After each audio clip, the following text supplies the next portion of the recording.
Good evening, everybody, and welcome back once again to this fourth lecture on Epistle to Arbuthnot.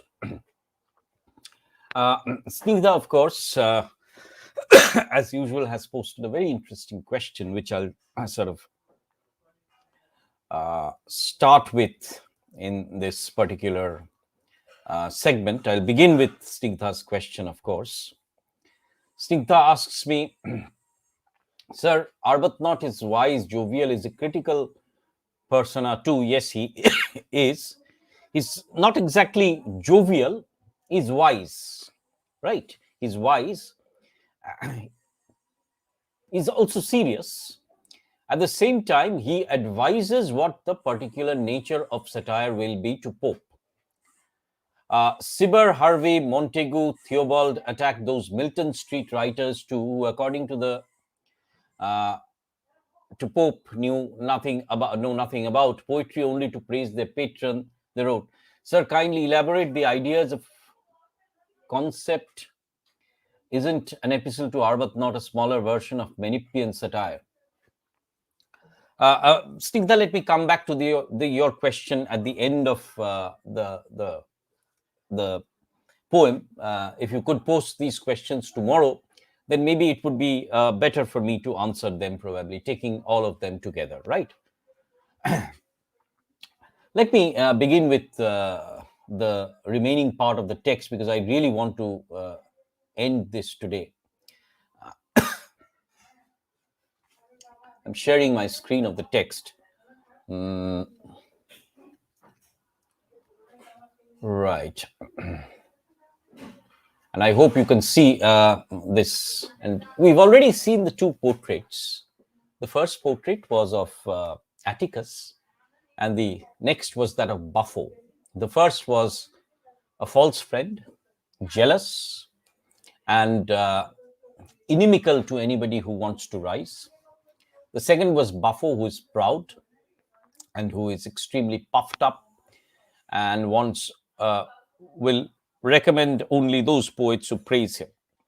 So, on the one hand, Atticus with his jealousy, Buffo with his pride. But the greatest satire that Pope reserves is for Sporus. Sporus, that is Lord Harvey. And we have seen how, Harvey was instrumental in creating a lot of damage for Pope. Not only had he conspired with Lady Mary Wortley Montagu, but he was also sort of bad-mouthing Pope to the Queen. And also, he was a bitter satire of Pope's, bitter enemy of Pope's satires, especially his imitations of Horace. So, Pope's, let us say, most serious satire is directed against Sporus. Now, interestingly, Pope had initially termed this Sporus as Paris, but then he desisted because he thought that Paris was an extremely beautiful individual, and therefore to sully his name with Lord Harvey would not be very good. Now, Sporus in classical mythology was a favorite and a lover of the Emperor Nero. So the name of Sporus was often associated with homosexuality.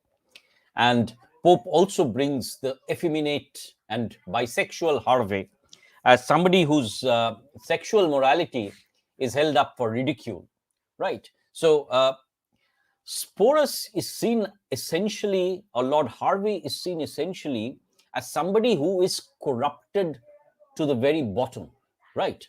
And his bisexuality or his fondness for homosexuality is seen as an index of his moral corruption.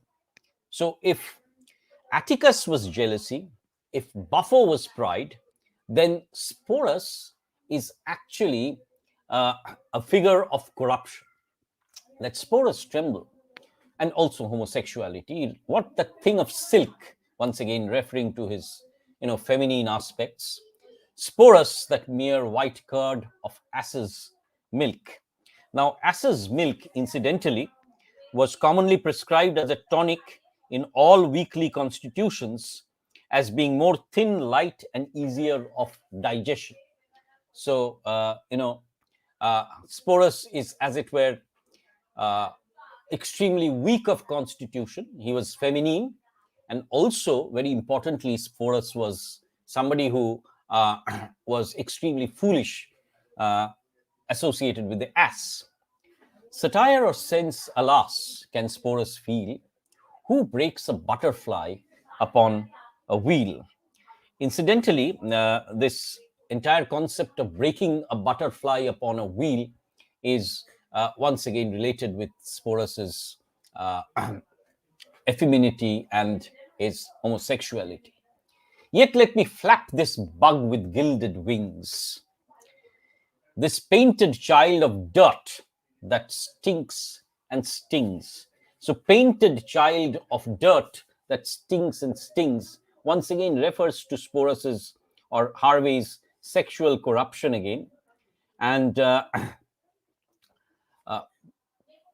this also refers to Sporus applying makeup on his face. He wore rouge, in fact, and he was extremely light and pale, whose buzz the witty and the fair annoys. So Sporus is compared not with a butterfly, but actually to a gilded bug.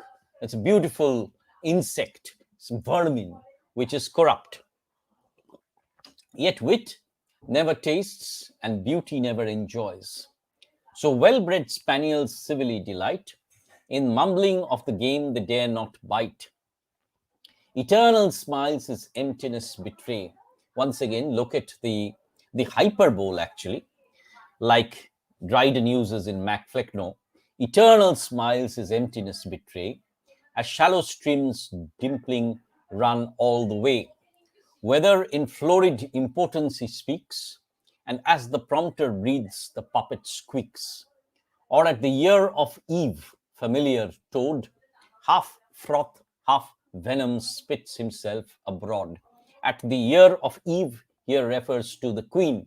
So Sporus has been, sort of uh, looking, spewing venom against Pope, just as Satan had been speaking to Eve in Milton's Paradise Lost.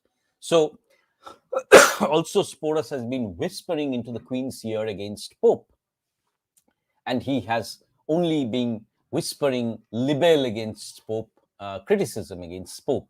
So half froth, half venom spits himself abroad.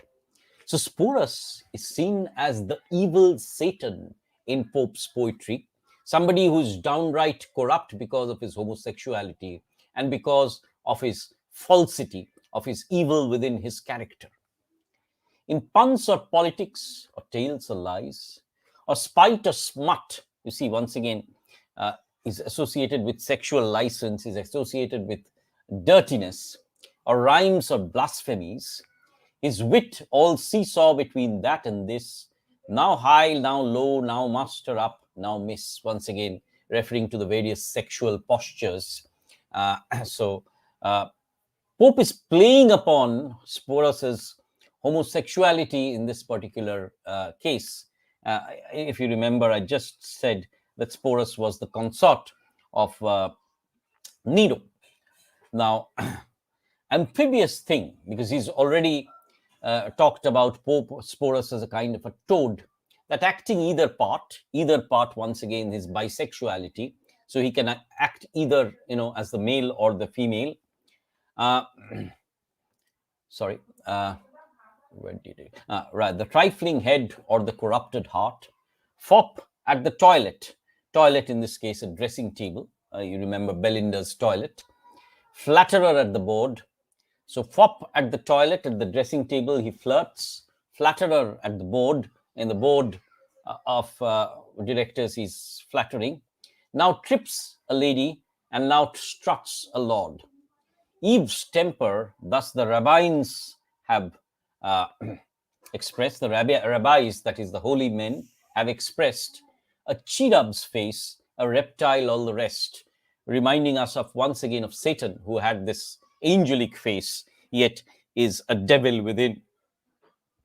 Beauty that shocks you, parts that none will trust. Once again, parts refer to his sexual organs, which are used for both male and females, wit that can creep, and pride that licks the dust. So, Sporus is dismissed as this kind of inferior creature who sort of is corrupt all through, who is sexually queer in that sense of the term, who lacks wit, and who is extremely proud. Not fortune's worshipper, nor fashion's fool, nor lucre's madman, nor ambition's tool. এবার Pope is going to talk about himself. Pope কিরম কবি, right? So Pope বলছে that he is not fortune's worshipper. So he's not a worshipper of fortune, nor ambitions, nor fashion's fool, nor lucre. Lucre is wealth. So he's not motivated by ambition or fortune or wealth or ambition or fashion. Nor proud, nor servile, be one poet's praise, that if he pleased by manly ways. So Pope is comparing his bravery and his manliness to Harvey's femininity. It's very interesting in the way that, the discourse about gender is being constituted in Arbuthnot, and that too by a poet who was deformed by his appearance. So he's himself creating himself as this figure of manliness, as opposed to Harvey's, as it were, bisexual identity.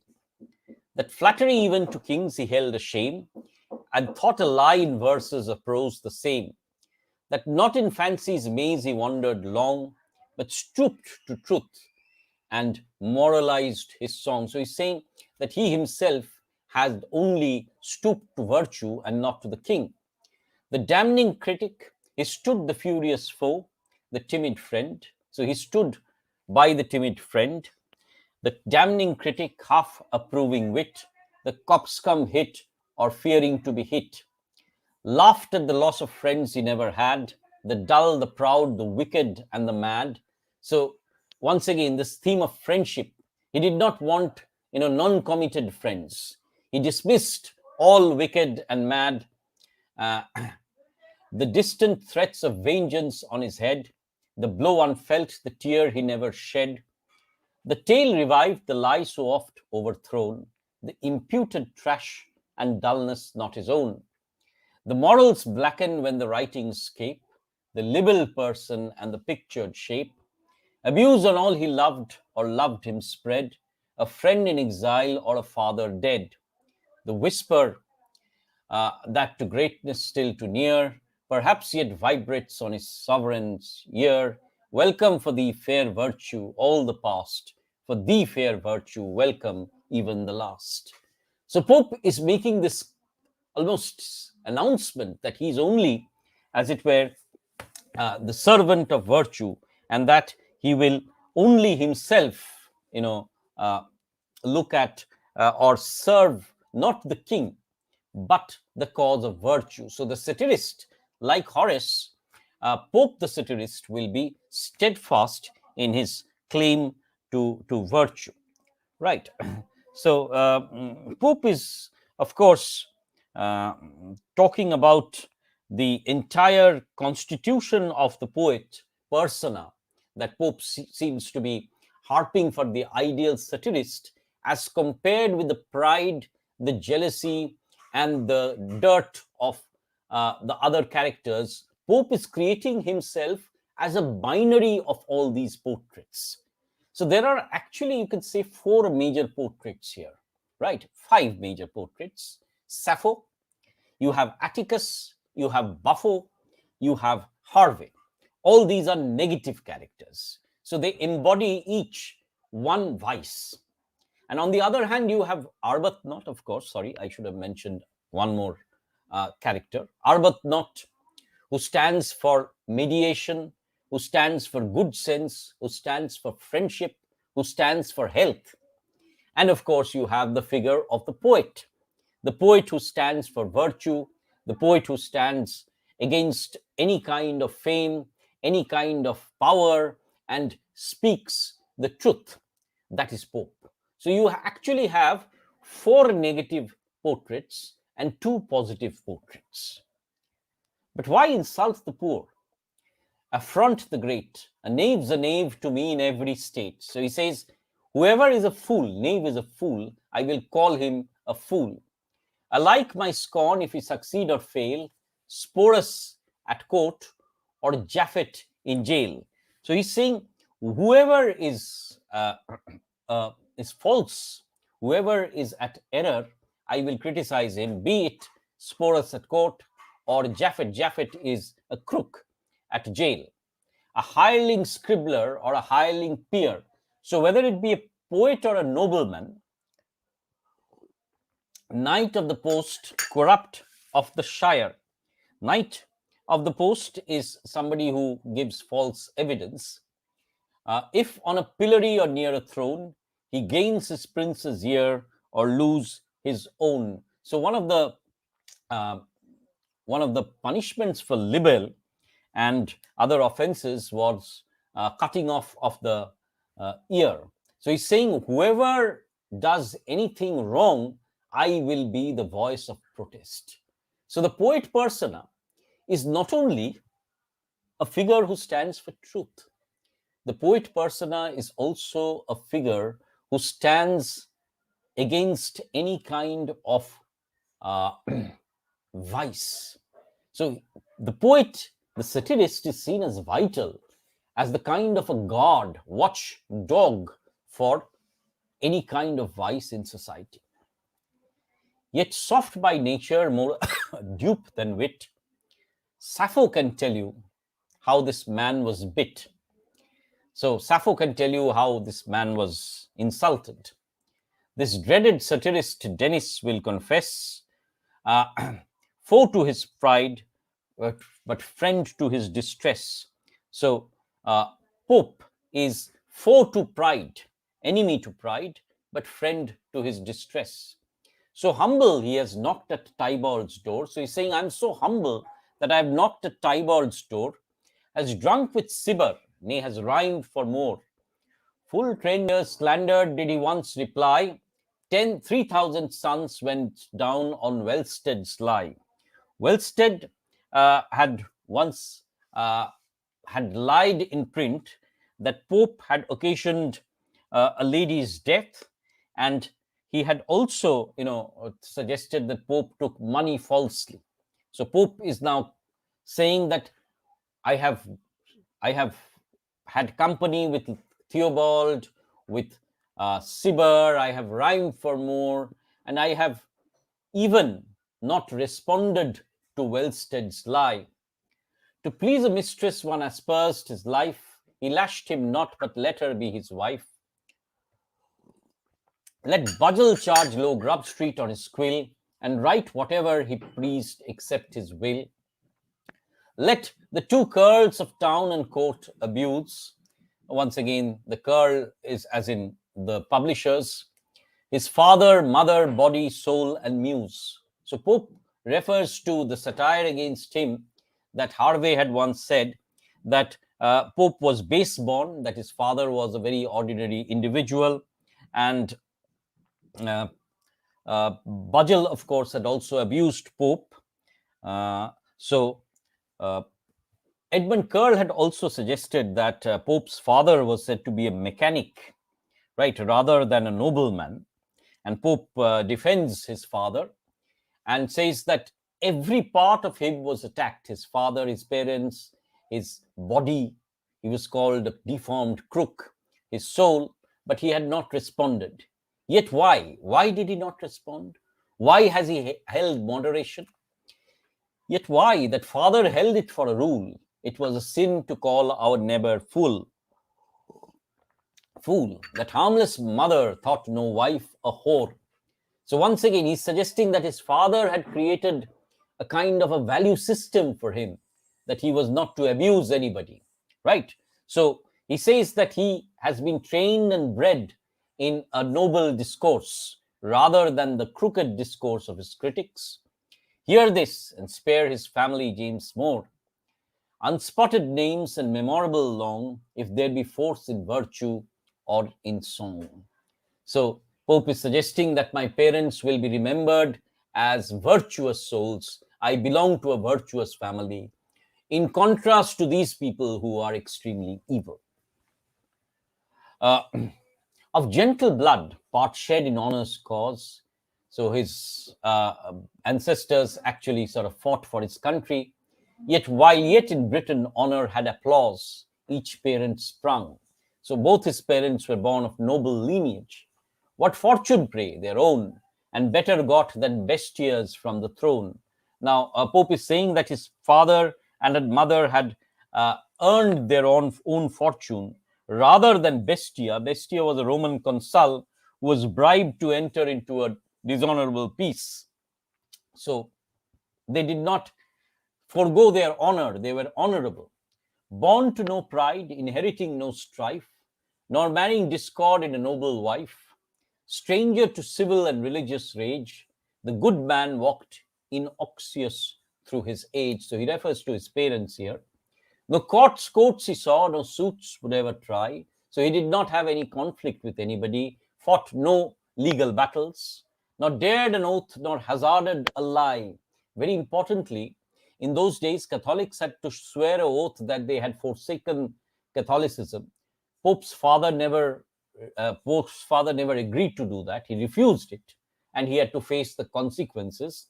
So he took no oath, no hazarded no lie. Unlearned, he knew no schoolman's subtle art, no language but the language of the heart. So he's portraying a figure also, not only of Arbuthnot, but also of his father, who is simple by heart, who is truthful and honest, and who is noble.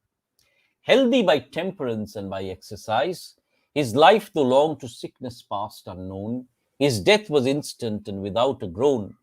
Oh, thus grant me thus to live and thus to die, who sprung from kings shall know less joy than I. So you can add one more portrait, the portrait of Pope's father, who was honestly born, noble born, an honest man, who built his own fortune, who was extremely generous, who never fought with his neighbors, never went to court, and who lived a life full of happiness. Oh friend, now we come to the last part of the text, and this is addressed to Arbuthnot. O friend, may each domestic bliss be thine, be no unpleasing melancholy mine. Me let the tender office long engage, to rock the cradle of reposing age. She's saying, I as the satirist will rock the cradle, I will disturb the status quo, I will criticize, but you have a very lengthy and healthy life. With lenient arts extend a mother's breath, make languor smile and smooth the bread of death. So he's saying, you, my friend, you, the doctor, will extend the life of the mother. Arbuthnot actually treated Pope's mother, and you will smoothen the bed of the death. Explore the thought, explain the asking eye, and keep a while one parent from the sky. So he says, protect my mother. His father had died. On cares like these, if length of days attend, may heaven to bless those days preserve my friend. So let heaven protect my friend. Of course, Pope was aware that Arbuthnot had a terminal disease and he was to pass away immediately almost. Preserve him social, cheerful, and serene, and just as rich as when he served a queen. The allusion is to Arbuthnot, who was the queen's physician. Whether that blessing be denied or given, thus far was right, the rest belongs to heaven. In the last line, Pope seems to anticipate Arbuthnot's death. He says, the rest belongs to heaven. Whether my friend will have good health or not. Right? So what has Pope created? Pope has created a poem in which he has generated a number of portraits, a number of satiric portraits. The first portrait is of himself. He is the premier poet like Horace. His grotto is inhabited, stormed by budding poets who all want to show him their poetry. And in this dramatic beginning, he is protecting himself by locking himself in. Then in the second section, he's creating this persona of himself and his autobiographical self, where he was born a poet and he wanted to be a poet so that he could lash the age and teach virtue. So his self-portrait is marked by his steadfast commitment to virtue, his his honesty, his refusal to give into any kind of corruption, his lack of pride, his lack of jealousy and generosity. This is his persona, his portrait. Where has he inherited from? He has inherited from his father, who was also generous, honest, and he never fought with anybody. So that's the second portrait. Pope's father. And who is his friend? Arbuthnot, who is generous once again, follows the path of mediation. And his good friends, Dryden, who was the good poet, and John Gay, who was again his friend and who died in poverty. So there are quite a number of allusions to his friend circles who are seen as honest and good poetry. On the other hand, he has created a sequence of portraits of men who are binaries to this cult of friendship, where private friendship is seen as a kind of a moral virtue. Here, these people lack the ethics of the friendship. They are jealous, like Atticus. They are inimical, like Sappho, Lady Mary Wortley Montagu. They are proud, like Buffo, the Earl of Halifax, or they are evil, like like Lord Harvey or Sporus. Also, Pope has a cluster of bad poets like Theobald, Tybalt, like Cibber, who are antithesis to the great tradition of poetry of satire that Pope belongs to.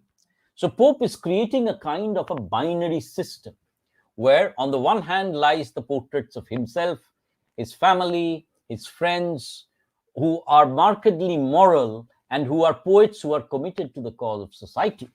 On the other hand, he has created a series of portraits of people who are evil, corrupted, and therefore they lack friendship and they create a tradition of bad poetry and evil people in society. So an epistle to Dr. Arbuthnot is actually a way of entering into Pope's world.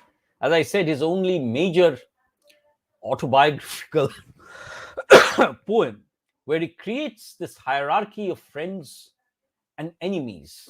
And through several portraits, he describes this atmosphere of 18th century London. At the same time, according to Arbuthnot's advice, he does not name any of them. He rather creates Latin sort of types. From classical allusions, he creates prototypes, each of whom is embedded with one virtue or one vice. So Sporus,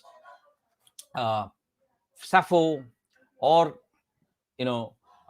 Atticus, each of them also stand for a social vice. So in that sense, this poem is not only, moves away from the Juvenalian satire of trying to destroy individuals, rather than to humorously satirize his certain value systems within society. So that then, young friends, is the epistle to Dr. Arbuthnot. Let me come back to the StreamYard presentation. And in our next class, so therefore, we will try and answer the question on which we can pose on Arbuthnot, although I've discussed them more or less.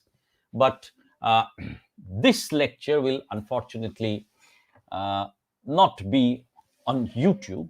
This will be specific to every university, and I will provide you Google links for each of the students that we encounter. Now, therefore, it is imperative that I now answer Snigdha's question. Snigdha suggests that elaborate the ideas of concept. Isn't Arbuthnot a smaller version of Menippean satire? No, it is not actually, because Pope is not attacking an idea. Pope is attacking certain specific social vices. If it had been the idea of the Enlightenment like Swift had attacked, then it would have been a Menippean satire, or pedantic learning, for example. Pope does not do that. Pope rather identifies certain vices and attacks them only. Right. But for critics Gilden and Dennis, Pope couldn't use the Latin phrase. Yes, true. I agree with you here. And this ideas and concepts, you see, Pope is talking about certain ideas that I'm trying to sort of communicate to you. Pope is, throughout Pope's poetry, Pope had this question: who is a good critic? That is a question which he answered in Essay on Criticism. Who is a good satirist is a question that he asks here. Who is a good poet?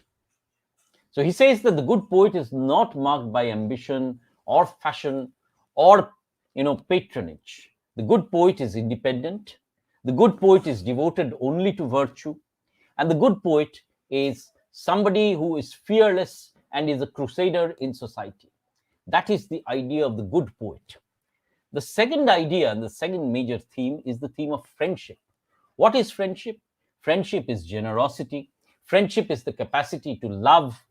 And friendship is the capacity for honesty. Now, whenever you see in the other characters that friendship is denied, Pope sees jealousy, Pope sees enmity, Pope sees corruption. So clearly, friendship and non-friendship. Who is capable of friendship? The moral individual.